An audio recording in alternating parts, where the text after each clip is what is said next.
Hello friends, welcome to my channel Hema சமையல். எல்லோரும் எப்படி இருக்கீங்க? நல்லா இருக்கீங்களா? இன்றைக்கி நம்ம வீட்டில் என்ன சமையல் செஞ்சோன்னு பார்க்கலாமா? கோவக்காய் வாங்கிட்டு வந்து 2 நாளைக்கு மேலே ஆயிடுச்சு.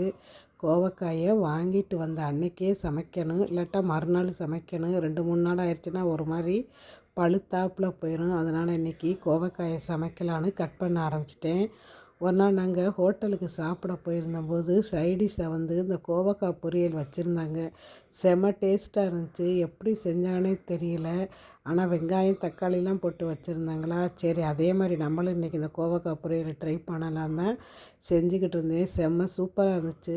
எல்லா குழம்புக்கும் இது வந்து சைடிஷாக வச்சு சாப்பிடலாம். கோவக்காய் பொரியல் ரொம்ப ரொம்ப உடம்புக்கு நல்லதாக. கோவக்காய் பொரியலை சூப்பராக ஃப்ரை பண்ணியாச்சு. அப்புறம் முட்டை வேக வச்சு கருவாட்டு குழம்பு தாங்க வைக்க போகிறேன். கருவாட்டு குழம்புக்கு நல்லா நல்லெண்ணெய் ஊற்றி சின்ன வெங்காயம், பூண்டு, கருவேப்பிலை, பச்சை மிளகாய், தக்காளி வதக்கி குழம்பு மசாலாத்தூள், மிளகாத்தூள்லாம் போட்டு கருவாடையும் போட்டு வச்சா செம்ம சூப்பராக இருக்கும்.